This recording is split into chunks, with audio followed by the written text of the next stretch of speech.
आत्मा एक आवश्यक विषय वाणीपीडिया से हम स्वयं को उस शरीर के साथ पहचानते हैं जिसमें हम हैं, लेकिन धर्म ग्रंथों का सावधानी पूर्वक अध्ययन हमें यह समझने में सक्षम करेगा कि यह भौतिक शरीर हमारे मूल स्वरूप का एक आवरण मात्र है। जिस क्षण यह शरीर नष्ट हो जाता है, हम दूसरा शरीर धारण कर लेते हैं। शरीर बदलने की इस प्रक्रिया की तुलना भगवत गीता में किसी के कपड़े बदलने से की जाती है, जो हमें इस निष्कर्ष पर पहुंचाती है कि शरीर सिर्फ एक अस्थायी आवरण है। जन्म और मृत्यु के इस चक्र से मुक्त होने के लिए हमें यह एहसास होना चाहिए कि हम यह शरीर नहीं हैं, बल्कि भीतर आत्मा है। आत्मा के लिए संस्कृत शब्द आत्मा है। चूंकि हम सर्वोच्च भगवान के अंश हैं, इसलिए हमें जीवात्मा के रूप में जाना जाता है, जबकि सर्वोच्च भगवान को परमात्मा, परम का अर्थ सर्वोच्च और आत्मा का अर्थ आत्मा के रूप में जाना जाता है। श्रील प्रभुपाद की पुस्तकें, व्याख्यान, वार्तालाप और पत्र इस आवश्यक विषय की व्यापक प्रस्तुति प्रदान करते हैं, जैसा कि वाणी कोर्स आत्मा श्रेणी में देखा गया है। उनकी पुस्तकों का एक परिचय निम्नलिखित 8 उदाहरणों में दिया गया है। श्रील प्रभुपाद की पुस्तकों से उदाहरण आत्मविद का अर्थ है एक आत्म साक्षात्कारी आत्मा या प्रामाणिक आध्यात्मिक गुरुवार।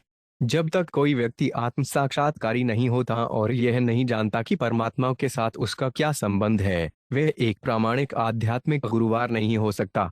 यहाँ यह अनुशंसा की जाती है कि व्यक्ति को एक प्रामाणिक आध्यात्मिक गुरुवार की तलाश करनी चाहिए और उसके प्रति समर्पण अर्पणम करना चाहिए, क्योंकि उससे पूछताछ करके और उसकी पूजा करके कोई भी आध्यात्मिक गतिविधियां सीख सकता है। श्रीमद् भागवत 3:2-8:2 आत्मा का अर्थ शरीर या मन है, लेकिन यहाँ आत्मवान शब्द का विशेष रूप से अर्थ है कि व्यक्ति को आत्म संपन्न होना चाहिए। उसे सदैव इस शुद्ध चेतना में रहना चाहिए कि वे आत्मा है, भौतिक शरीर या मन नहीं। इससे वह कृष्ण भावनामृत में आत्मविश्वास से प्रगति करेगा।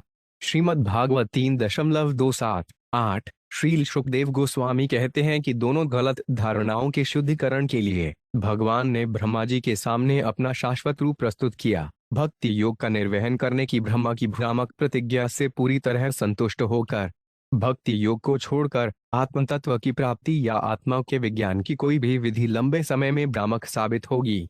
श्रीमद् भागवत 2:4 आत्मा शब्द विभिन्न परिस्थितियों के आधार पर शरीर, मन और आत्मा को दर्शाता है। योग प्रणाली में मन और वातानुकूलित आत्मा विशेष रूप से महत्वपूर्ण है। क्योंकि मन योगाभ्यास का केंद्रीय बिंदु है, आत्मा का तात्पर्य यहाँ मन से है। योग प्रणाली का उद्देश्य मन को नियंत्रित करना और उसे इंद्रिय विषयों के प्रति आसक्ति से दूर करना है।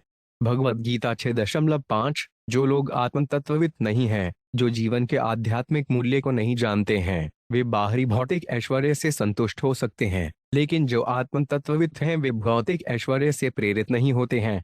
यह वह शिक्षा है जो हम सौड्री मुनि के जीवन और कार्यों से प्राप्त कर सकते हैं।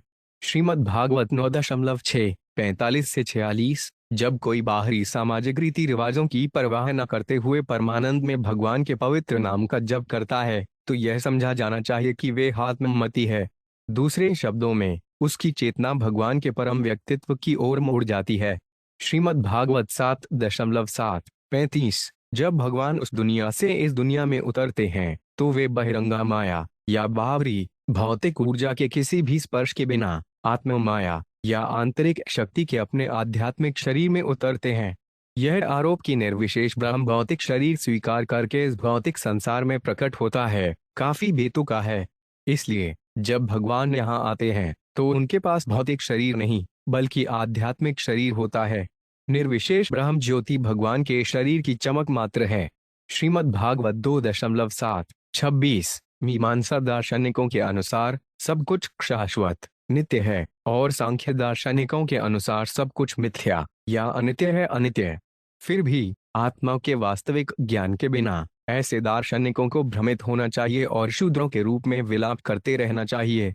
श्रीमद् भागवत 7:2-49